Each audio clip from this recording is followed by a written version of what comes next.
Olá, que Deus abençoe a sua vida. Muito obrigado por estar com a gente nesse canal no YouTube. Eu sou o pastor Cleiton Gonçalves, pastor na nossa Igreja Internacional da Graça de Deus, aqui no Jardim São Domingos. E desde já eu gostaria que você se inscrevesse nesse canal e deixasse o seu like ou seu dislike. E se tiver alguma opinião, algum conselho para que possamos melhorar as gravações, eu fico muito agradecido em poder participar. Bem, hoje eu estou aqui para falar com você a respeito de um tema que é muito falado em todas as igrejas, mas muitas vezes pouco compreendido na vida cristã ou na vida da sociedade, que é o pecado. Muitas pessoas elas olham o pecado, sabem o que é pecar, ver as pessoas pecando, mas muitas vezes não sabe qual é o seu significado.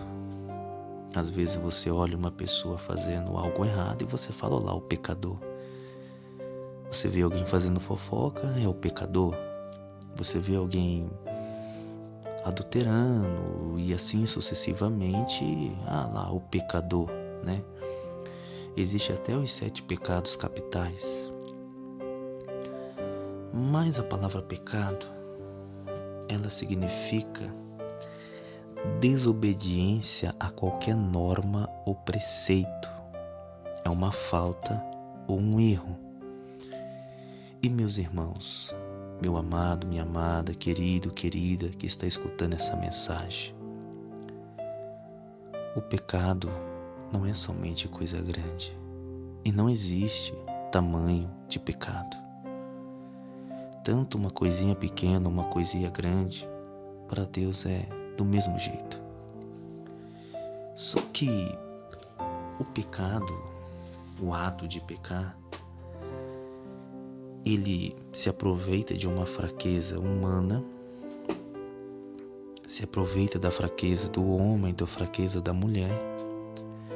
Só que ele não é uma obrigação. Ninguém vai colocar uma faca ou uma arma na sua cabeça e vai obrigar você a pecar. O pecado, ele é uma escolha.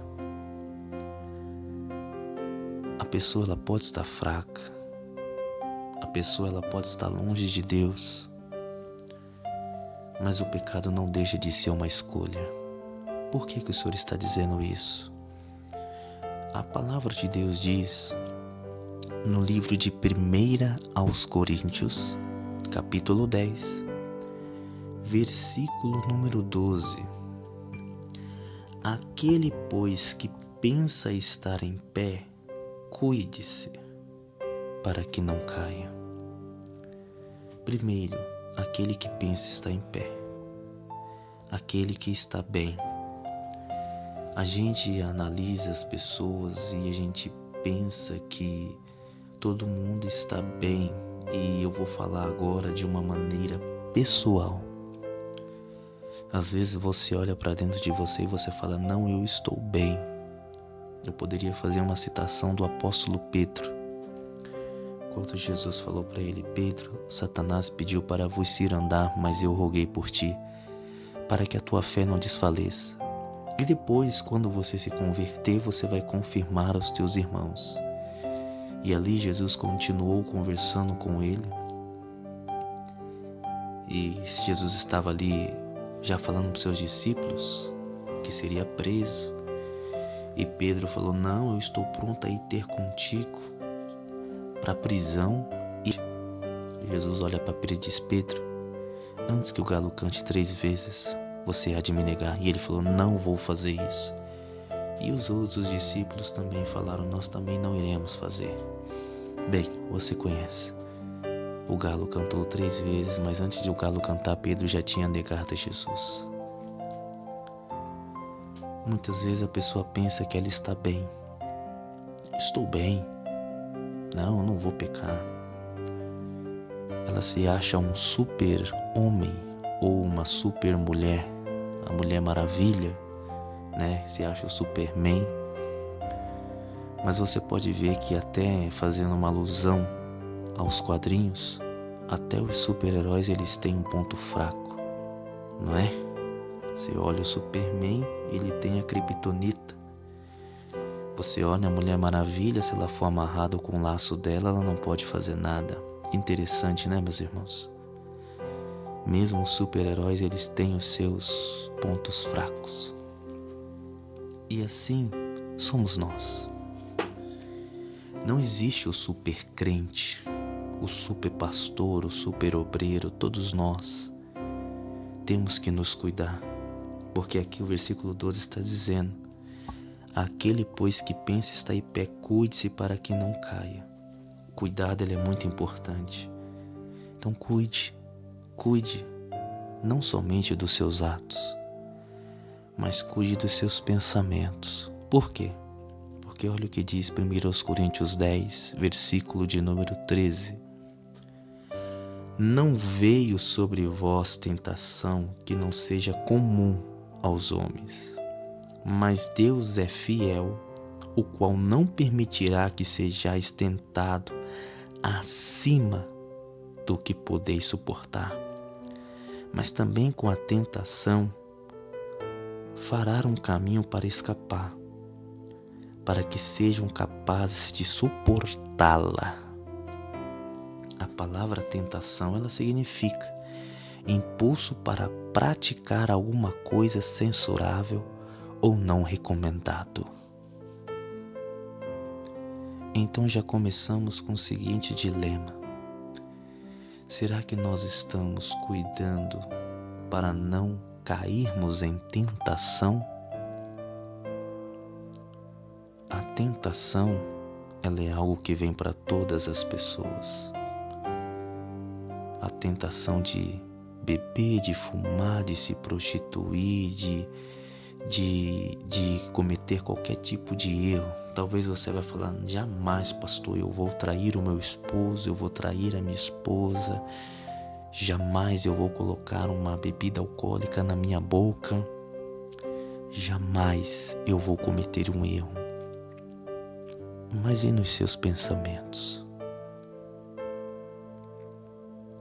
E os seus desejos? Nós temos que nos policiar. Por que o Senhor está dizendo isso? A tentação é algo que ela precisa ser resistida. Temos que resistir. Se você não resistir à tentação, você peca. O ato, ele nada mais é do que o fruto do pecado. Porque Jesus, ele disse: se você desejar uma mulher nos seus pensamentos, você já comete adultério com ela. Então, se você está desejando algo errado, você já está cometendo um erro e se entregando à tentação. É lógico, meu querido e minha querida, que uma coisa é você ser tentado e outra coisa é você aceitar a tentação na sua vida. E o problema é que muitas pessoas têm aceitado. Eu gostaria de lhe fazer a seguinte pergunta: se a sua mente ela fosse aberta para todas as pessoas lerem e ouvir os seus pensamentos, o que será que nós iríamos assistir? Será que você falaria: não, os meus pensamentos são de honra, ou misericórdia, isso não pode acontecer? Por isso que os pensamentos são algo entre você e Deus. O nosso Deus que é onisciente, que sabe os nossos pensamentos. Só que os pensamentos, eles acabam sendo traduzidos em atitudes. Como assim, pastor, em atitudes? Eu quero contar para você uma história bíblica que está em Gênesis capítulo 4. Gênesis capítulo 4 começa dizendo assim: E Adão teve relações com sua mulher Eva, e ela ficou grávida e deu à luz a um filho chamado Caim. Ela lhe deu esse nome porque diz: Consegui ter um filho com a ajuda do Senhor. Depois teve outro filho chamado Abel, irmão de Caim. Abel era pastor de ovelhas. Caim era agricultor.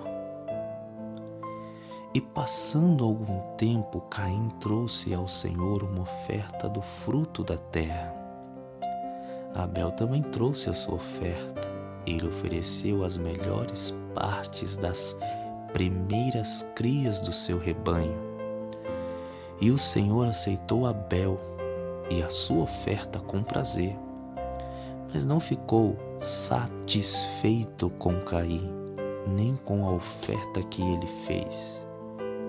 Então Caim ficou furioso e com raiva e ficou com uma cara de insatisfeito. Então o Senhor Jeová lhe perguntou: Por que está furioso? Por que está com a cara de insatisfeito? Não será abençoado se fizer o que é certo? Mas se fizer o que é errado, preste atenção nisso. O pecado está na porta, pronto para atacar você. O pecado deseja dominar você, mas é você que tem que dominar o pecado.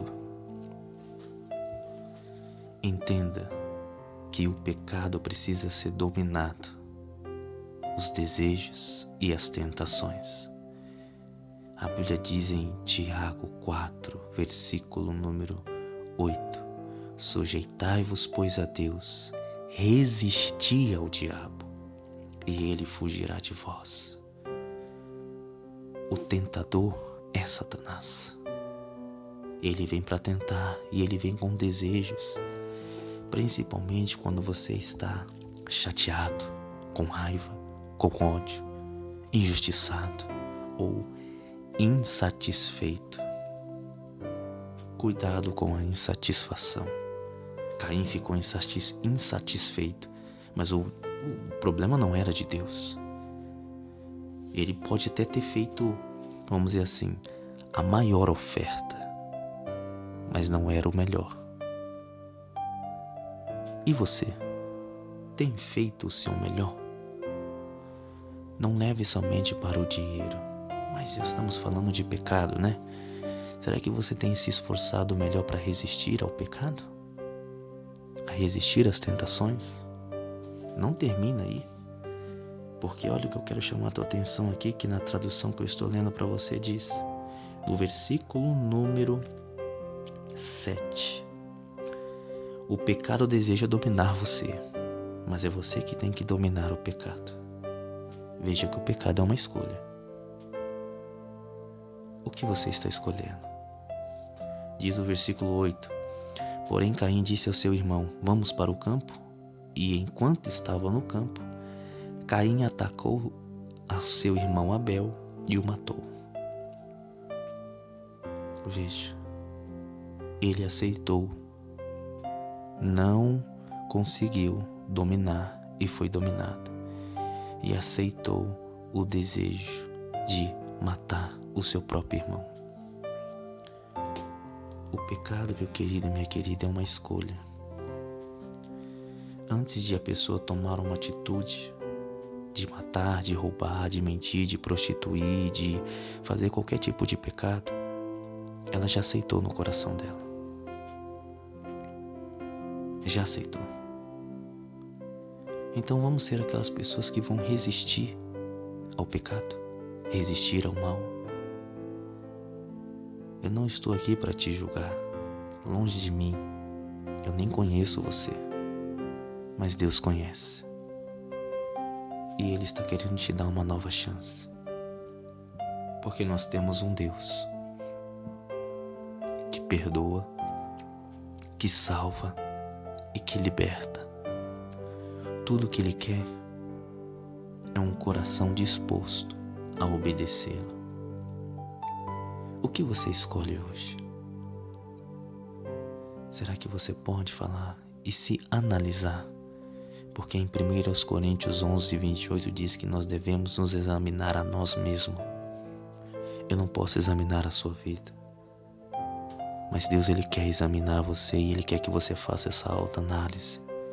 Então volte para Jesus hoje, porque aqui em 1 João, esse João está lá perto de Apocalipse. Na primeira carta a João, capítulo número 1, o versículo, meu querido e minha querida, é o número 7, que diz: mas se andamos na luz, assim como está na luz, temos comunhão uns com os outros, e o sangue de Jesus, seu Filho, nos purifica de todo pecado. E se dissermos que não temos pecado, enganamo-nos a nós mesmos, e a verdade não está em nós. Se confessarmos os nossos pecados, Ele é fiel e justo para nos perdoar os pecados e nos purificar de toda a injustiça. Dobre o seu joelho, diga: Jesus, me lava com teu sangue. Peça perdão aos seus pecados, abandone o pecado, não somente a prática, mas o desejo, aquilo que nasce no coração. Se vir um desejo no seu coração para você se entregar a outro homem, a outra mulher, fala: não, eu não sou mais pecador, eu sou filho de Deus, eu não vou mais aceitar esses pensamentos na minha vida. Mas é uma escolha. Ninguém pode ler os seus pensamentos a não ser Deus. Às vezes você pode esconder até do homem, você pode esconder do seu pastor, do seu marido, da sua esposa, dos seus filhos, mas e de Deus? Confesse hoje a Deus. Dobre o seu joelho no seu particular, peça perdão e lembre, Jesus não está aqui para julgar. Jesus, ele tinha o direito de apedrejar aquela mulher porque ele era o único que não tinha pecado. Mas Jesus olhou para ela e falou: eu não te condeno, vai e não peques mais. Nós não temos um Deus que nos condena, nós temos um Deus que nos ama. Então viva para Deus, largue essa vida de pecado, acredite no plano da salvação. Jesus te ama e Ele quer mudar a história da sua vida. Que Deus te abençoe e que você tenha um excelente dia e que a paz, a graça e o amor do nosso Senhor Jesus esteja sobre a sua vida.